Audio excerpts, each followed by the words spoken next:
opportunity. You have an opportunity of a lifetime. When you understand you have an opportunity, you play a little different. When I dropped out of high school and I started going to this church and let me speak, I picked up the mic. I was 16 years old, I picked up the mic. I'm not gonna say it was the best speech I ever did, but when I picked up that mic and got off that stage, I was like, yep, I can do it. So hear what I'm saying, opportunity.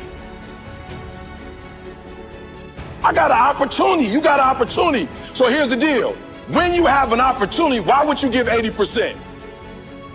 Why would you give 80%, 70%? Why wouldn't you always give 120%?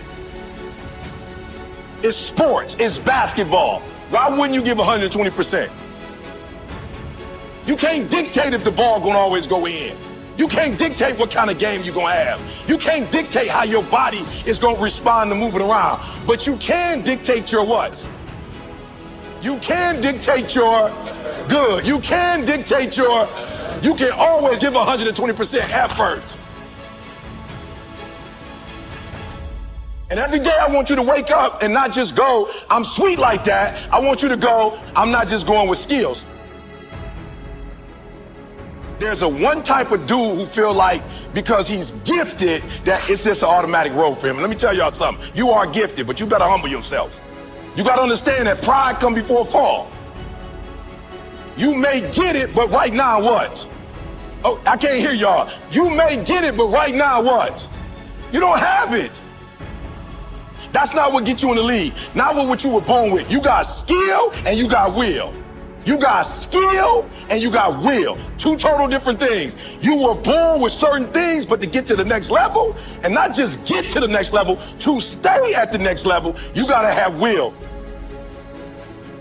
So when you play, you have to compete.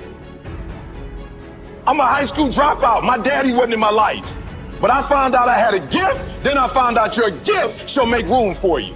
And I'm like, you mean to tell me if I perfect this, I can eat and my kids can eat and my kids' kids can eat?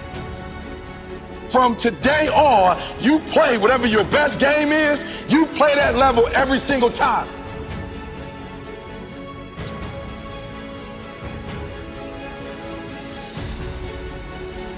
So some of you like me, I ain't have my daddy. Right, I'm from Chicago, South Side. I had my father in my life. I don't know who my grandfather is. My mom got pregnant with me at 17 years old. I didn't have the people in my life that were supposed to be in my life, so I made some stupid decisions, dropped out of high school, homeless, living in abandoned buildings, eating out of trash can. I promise you, if a speaker came, I was like some of y'all, I wasn't saying nothing, but guess what happened? Guess what happened? Yup, one day I got a why. Got married, I had a son, and everything changed for me. That's why I'm asking you, who do you love? So when people ask me, E.T., why you get up at 3 o'clock in the morning? Why you putting videos up every day at 3 o'clock in the morning on Instagram? Number one, because I want to be the best that ever done it. Like, I honor my craft. I want Dr. Martin Luther King to look at me and go, that's it, kid. I want Malcolm X to look at me and go, that's it, kid. Just like you got the Hall of Fame in basketball, I want to be the Hall of Fame in speaking. I want all the greats to look at me and go, that's it right there. Number one, I'm competing against everybody else in the world. I'm not mad at them, I'm not against them, but when you number one, you don't have to negotiate with your check. I remember when I was like number 25 or something, they would be like, okay, you got to fly here, you got to fly. Now I tell people how I fly. I tell people where I stay, where I don't stay. So number one in the world, what happened? One day I woke up and was like, I got to do this for my wife.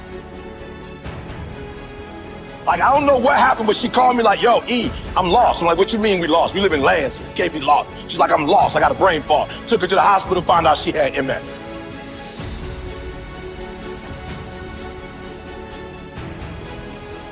The doctor was like, look, this is the one thing we could tell you. Stress caused MS. I told my girl, you will never work again. My son, I didn't go to college. When you finish high school and go to Michigan State, I'm cashing you out. I found out I had a gift. I started thinking about what my mom need, what my sisters need, and a lot of y'all, you selfish, flat out. How many of you in this room? Some of y'all, you good. You don't make it to the league, you tight work. That ain't all y'all. How many of y'all, your mama really need you to go to the league? Let me see your hand. Hands down, I'm gonna say it again. How many of y'all need to move your mama out that neighborhood and y'all need to put your mama in another neighborhood and the league is how you gonna get there? Let me see your hand. So what I'm trying to tell you is, while you playing, it might be some cats in the league who really are going or who do come from privilege and you like thinking you them. I promise you, I ain't stupid. I ain't Tony Robbins. I don't come from where he come from. I don't come from where Kiyosaki come from. I don't come from where Zig came from. My mama barely finished Dunbar. I'm from the south side of Chicago. I ain't had no safety net. You acting like if you don't make it to the NBA, you got like some second opportunity that's gonna pay you $100 million. How many of y'all in the room right now, your mama got a safety net? So, other than you making it to the league, you got another way where you about to make $100 million. Let me see your hand real quick. Real, because that's what you acting like. Now, if your parents got that, hey, you good. But some of you, your mama ain't got that. So when you hoop from now on, I don't want you to see basketball. I want you to see your mama getting out the hood. So every time you get your handle straight, your mama is that closer to doing what? Every time you get your character straight, you heard what the man said. He said that they got to choose between the two of y'all. They not choosing the snotty-nosed dude who think he everything, who don't speak to people.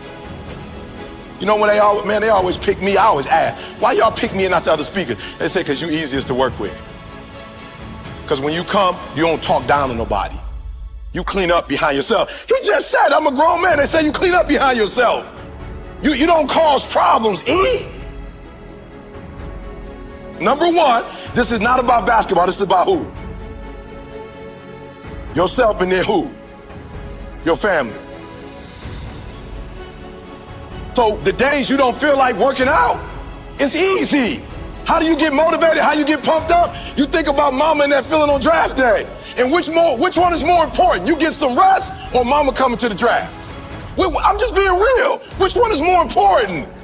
So somebody locking you down, you trying to score and they locking you down, like in your mind you gotta go, uh-oh, this ain't just about me getting locked down. This is about mama not having what?